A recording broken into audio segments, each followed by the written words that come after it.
Earlier, I caught up with Steve Aoki, where he showed me some of his virtual real estate. Check it out. Hey guys, I'm Steve Aoki. Come to my sandbox lot right here, Aoki's Playhouse. It's right next to Snoop Dogg in the sandbox. And if you see Atari, then you just go to the left and then up. So you're really into the metaverse. Tell me, what are you doing in your plot of land? Are you DJing? Are you doing events? Or Yeah. So I have this insane playhouse, Aoki's Playhouse. It's actually modeled after my real life house, but we added some mushrooms, some LSD, some steroids. Some VR? I mean, it is like Magical crazy. Potions? Okay. It's like, there's all kinds of quests and games in there. It's just like, it's a tripped out house. Like you could tap into my brain. You could fall in through my foam pit and go into my brain. Actually, I gave away some alpha for all the people that are going to join Aoki's Playhouse and have fun running around. I have a massive stage there, like a festival How much of your stage. mind these days is in the metaverse versus the physical world? Well, the great thing about so the metaverse is your imagination untapped, right? So you can literally just, like, for anyone that's super creative, this is the place to, this is your place to, like, you know, jump off and do some wacky, zany, fun stuff. So that's what Sandbox has allowed. It's a platform for me to just like go ham, go crazy with it. And I feel like it's like Wild Wild West situation where the first people that are going west and setting up shop and setting up their fort or setting up whatever it is are going to be the ones to, it's like buying real estate, buying real estate. Is it a little shaky these days? You know, the differences between the digital world versus the physical world, or do you have a distinct identity in each? Okay, so like volatility is clearly it's volatile. This whole world that we're in, crypto, NFTs. Same with the physical world. Yeah, no, but that's exactly the point. It's like I think macro. Like I look at this long term, and just like anything, when it goes down, guess what happens? It goes up. It goes up. Eventually, at some point. Must come up. Yeah. It's like, when it goes up, guess what happens? It goes down. I mean, you don't know how far, what's going to happen, but you can't deny that it's happening, and there's still so much more to be developed. And I'm like a prospector, so I like in nature. I'm always prospecting. Well, tell me how it's gotten you closer to your fan base, your community, because you have something called the Aokiverse.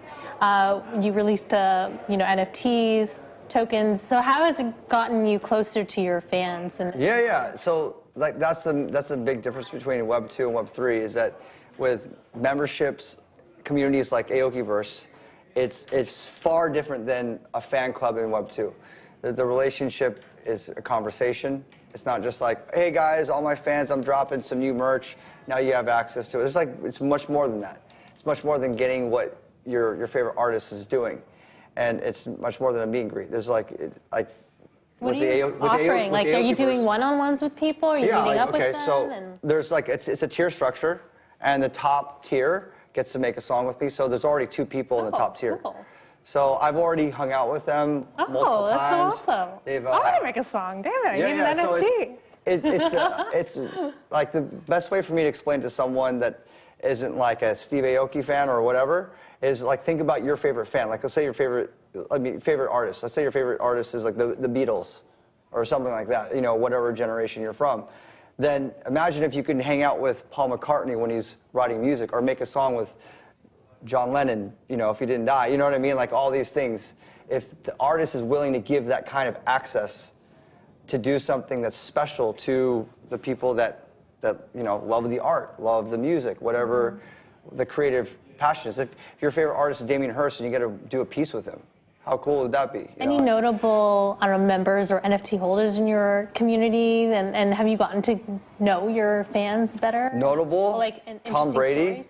Oh, that's cool. Yeah, Shaquille O'Neal. There's some friends. So what are you doing with Tom Brady and Shaquille O'Neal? Like, are you? I don't know. But were they previously friends of yours? Yeah, Okay. I know them, so it's different. But they're just supporting. But is there a story of someone who got to know you by holding your NFT and how? The perfect story is the level 6. There's 2 level 6s, which is you have to have 1,024 Aokiverse credits. So once you get all those credits, then you can level up, right? So each level is a different tier of what kind of rewards or different kind of things that can happen. And the level 6 gets to make a song with me. So there's 2 guys that are part of that I'm going to make a song with, and also going to make an NFT with. Level 5 is we're going to make an NFT together. What advice would you have for musicians who want to get into this but don't understand the technology behind it all and like how it works really? I think that the biggest difference between like having your own fan club and doing a membership community is that you have to stay consistent and constant with your community. You can't just be like, okay, I'm just going to drop merch and peace out. Like when we launched Aokiverse, it's not just me and my manager doing it. It's like we have a full-scale team. We spent hundreds of thousands of dollars like building out a team specifically to make sure that the people that are part of the community are getting what they're part of, what we're saying. And it requires a lot of time and a proper team. And what are you doing with Snoop Dogg? Yeah, he like me and Snoop, we work together. We have a whole project called Alpha Dogs, and that's actually the latest offering to the Aokiverse members. We just dropped our latest song, Holy Grail, just specifically for Aokiverse members. They're the first ones to have an NFT and to hear the song. And he has his own, he's working with Gala Games. I mean, we're both working with Gala Games, but he has his own stash box. We dropped another song through that through his fans. And then we're dropping actually more music. So we made a ton of music together. And we're gonna, we're both really deep in Web3, so it was like perfect. We're already really good friends, so we got in the studio and we mashed up some ideas. So when you see that we're in a bear market now, the volatility has, reached reached new bottoms. Yeah. What are your thoughts on, does that impact the community at all, or? Yeah. I mean, like I say to everyone, it's like you have to look at it long term. You have to look at it macro. If I always ask, like, the main question you have to ask yourself is, do you think crypto has a future? Period.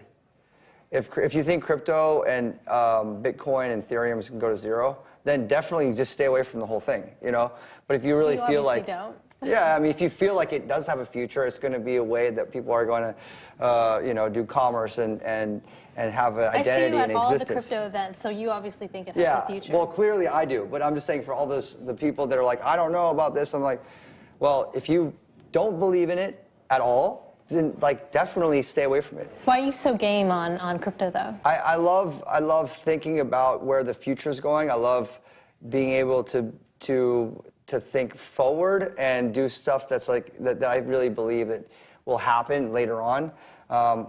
I've been building brands and building communities since I was a kid. We started my label when I was 19, 26 years ago, and I've consistently built a music community for over 2 decades. So, I love being part of communities that have vibrancy and electric energy and I don't care about the size. I prefer not to be in a passive room. I want to be in a room full of energy, you know what I mean? That's what I'm feeling right now with Web3, since I got involved.